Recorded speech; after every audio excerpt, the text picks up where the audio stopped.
Ao mesmo tempo, né, queria comentar uma coisa que é importante.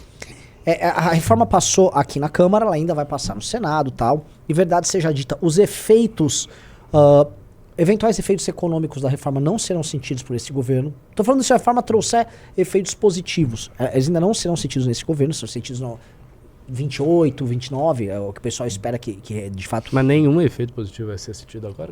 Você pode ter um efeito assim, os mercados acham que em termos futuros você vai poder fazer investimentos a longo prazo e de fato Por que tem não isso. teria efeito? A reforma não passa a vigir já de imediato? Não, a reforma... Tem um espaço muito grande. Não, ela vai ter que ir pro Senado, depois promulgada, beleza, e depois tem uma transição muito lenta e gradual. Sim. Em que você vai ter um momento em que você vai ter algo, some esse imposto, surge aquele, só que ele só Eu entendi, ele vai remontando. Isso. Mas essa transição começa já de imediato, uma vez que seja aprovada mas bem devagar. E bem devagar. E mais, você vai ter alíquotas que vão cair e alíquotas que vão subir. Tudo isso vai ser graduado. Entendi. Por quê? Que a reforma... E esse é um ponto que é interessante pra gente falar sobre reforma tributária. As pessoas imaginam que uma reforma tributária é uma reforma que faça você pagar menos impostos. Isso está na cabeça das pessoas. E não é. O que faz você pagar menos impostos é uma reforma administrativa e é corte de gasto da máquina pública, permitindo redução de impostos. Uma reforma tributária é uma reforma sobre como cobrar impostos. Tá? Isso precisa ser colocado na cabeça das pessoas. Se você encarar ela como uma reforma sobre como cobrar impostos, ela apresenta muitos avanços. E o que vai dar, no fim, qual vai ser a alíquota, não é a natureza da reforma, mas sim o como o Estado gasta e o quanto ele vai precisar tomar da sociedade através de impostos para isso. Tá? Então, são duas discussões. Essa reforma, o ajuste que ela faz, puxa daqui e coloca dali, faz com que a carga paga de imposto da sociedade, os estudos todos vão nessa linha, permaneça a mesma. O que vai acontecer é, o agro pagava bem menos, vai pagar um pouquinho a mais, mas bem pouco a mais. A indústria, que pagava muito, a maior parte da carga estava na indústria, diminui bem. O serviço, dependendo do serviço, alguns aumentam aqui. Então você vai ter uma série de ajustes. E muita gente fala, determinado setor vai subir depois de 10 anos 100%. Tudo bem, mas você imagina que um determinado setor de serviço, o cara pagava 3% de imposto, aí o cara vai pagar 6% de imposto, enquanto a indústria pagava 20 e tantos por cento de imposto. Tá muito defasado. Entendeu? Então assim, esse serviço vai pagar um pouco mais de imposto, mas o produto que o cara usa como insumo naquele serviço dele vai ficar mais barato. Vou dar um exemplo. Um dentista, ele tem que comprar as brocas, ele comprar o material químico dele. O material químico dele é um produto industrializado. Esse material vai vir mais barato. O insumo do serviço dele, a alíquota aumenta. Porque estava muito desbalanceado. O que os caras estão fazendo é um rebalanceamento, porque a forma como o nosso sistema tributário estava montado era um sistema que penalizava forças produtivas. Então a gente fala o tempo todo em reindustrialização. O nosso modelo tributário, ele penalizava demais quem tinha uma produção manufatureira, por exemplo. A produção industrial, ela é muito penalizada. A forma como E aí tem o caos tributário. Tipo assim, tem a questão assim, era absolutamente caótica, hoje vai ser muito racional. Então o que você pode ter de efeito positivo? Um investidor de longo prazo veio para o Brasil e falar, calma, eu posso instalar uma fábrica no Brasil, porque em 10 anos não é mais loucura. Porque eu vou dar exemplo como é que era loucura.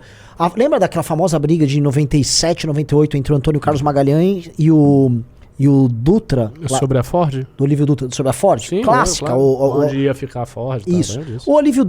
Inicialmente a Ford queria ficar no Rio Grande do Sul, já tinha uma fábrica da GM lá. E aí, já tinha mão de obra lá e tal, e o Antônio Carlos Magalhães queria levar lá pra Bahia.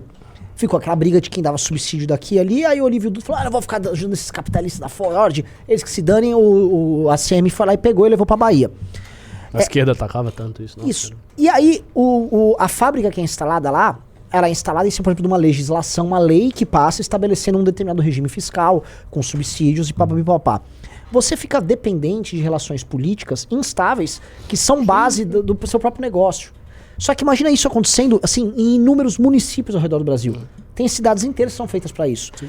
Agora você vai ter previsibilidade. Então, as regras são as mesmas, todo mundo sabe quais são as regras, a regra tá clara. Então, um cara que quer fazer um investimento de longo prazo, não mais um investimento, o dinheiro que entra na bolsa por especulação. Entendi. Ele começa a fazer um investimento na área produtiva, porque ele sabe como é que a coisa vai funcionar, a reforma passou e tal. Isso. Então, assim, isso é bom pro Brasil. Isso é bom pro Brasil. Entendeu?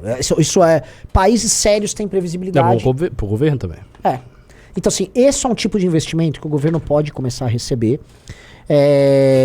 Agora, vamos dizer, os efeitos fiscais da reforma Eles podem até ser previstos agora pra gente que quer fazer investimento em tesouros do Brasil.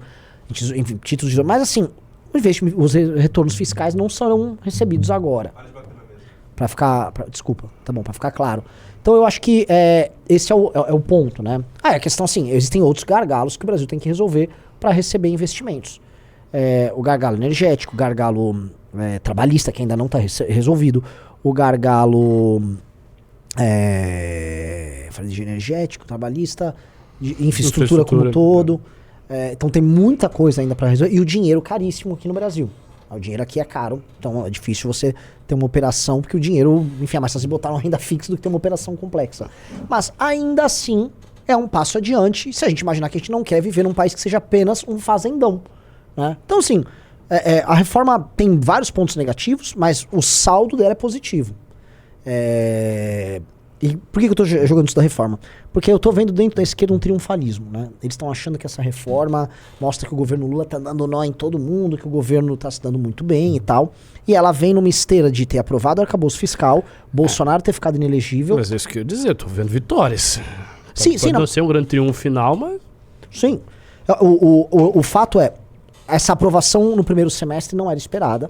Então foi de fato considerada uma vitória grande da parte do governo, e o fato de ter conseguido articular essas forças, os governadores terem se articulado e isso ter passado, é considerado por eles uma vitória. É natural que eles vão considerar uma vitória, mas a gente precisa entender também que a gente mora aqui no Brasil, né? E, enfim, especificamente isso é um problema nosso de país que precisa ser resolvido. As pessoas têm que comer enquanto a gente está brigando na guerra política. Então, enfim, independente de qualquer coisa, discordâncias políticas, e a gente lamentar que o PT tenha vitórias em si, o Brasil tem que andar, né? Não, era isso que eu ia dizer. Assim, não dá pra gente ter uma posição coerente e ser contra coisas positivas pro Brasil. Não tem como. Não tem como. Quer dizer, não, nós somos contra porque o PT vai se beneficiar. Pô, quer dizer, você vai sacrificar a população inteira, 220 milhões de habitantes, porque você não quer que o PT se beneficie. Agora, politicamente é um problema. Ainda que essa reforma não tenha os efeitos mais poderosos aí no curto prazo e tal, mas algum efeito no curto prazo vai ter, né? E o PT está acertando. Mas foi, como você falou, Bolsonaro inelegível, arcabouço fiscal passou, agora reforma, quer dizer, está funcionando. E eu lembro disso que eu fiz uma análise aqui no News. Há pouco tempo atrás, nós dois, e o Kim, nós falávamos, e falamos isso muitas vezes, o governo tá indo muito mal, tá aí, só bate cabeça, não vai pra lugar nenhum, é fim de governo, nunca vi uma coisa dessa. O Kim falava dos bastidores lá de Brasília, que a coisa tava caótica e tal. Não parece estar tão caótica. Não parece estar tão caótica. Assim, por que tá caótica? O PT tá fazendo as coisas que ele quer, pô. Quase tudo que o PT quis aprovar, tá aprovando. Tirando lá o marco do saneamento, né? Ali eles tomaram uma derrota grande. Ali foi uma derrota. E o negócio da censura, que aparentemente, em termos legislativos, morreu. Sim. Mas aí a gente sabe que ele pode tentar via judiciário. E tem tempo pra fazer, né? E tem tempo, inclusive, eu acho que tem, inclusive, contexto político. Porque se o PT... Eu sempre tenho essa análise que pra mim é muito básica. O PT precisa de um voto pragmático, aquela coisa toda. O voto dele é condicionado à melhoria da vida. Se o PT acertar economicamente, se o Brasil começar a crescer, que é uma previsão que a gente tinha que não vai acontecer, o Brasil não vai crescer, tá mal e tal. Mas vamos supor que comece a crescer. Sei lá, começou a crescer. E as pessoas viram e sentiram isso na sua vida. A popularidade do Lula, automaticamente, ela vai crescer. Ela vai subir. Eu acho que toda essa a rejeição ideológica, que é muito forte, não é que ela vai se atenuar.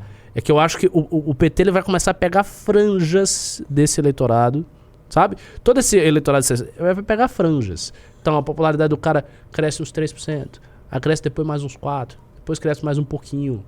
E aí ele vai se sentir confortável a ponto de tentar passar esse tipo de coisa via judiciário. Possível. Porque aí ele tá mais forte e tal. Deixa eu jogar então uma aqui que me mandaram, que combina com o que vocês estão falando. Também não era essencial ao PT. Não, mas o Kim tem uma explicação que ele disse que como é que funciona o Lira e a turma do Centrão. O Lira disse que tem 2 regras. Pauta ideológica eu não passo nenhuma.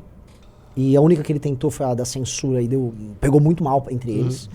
E a outra eu não vou votar nada que derrube coisas que nós já votamos nos últimos governos. Então não vou derrubar trabalhista, não vou derrubar marco de saneamento. Assim, o que passou, você que se adapte. Entendeu?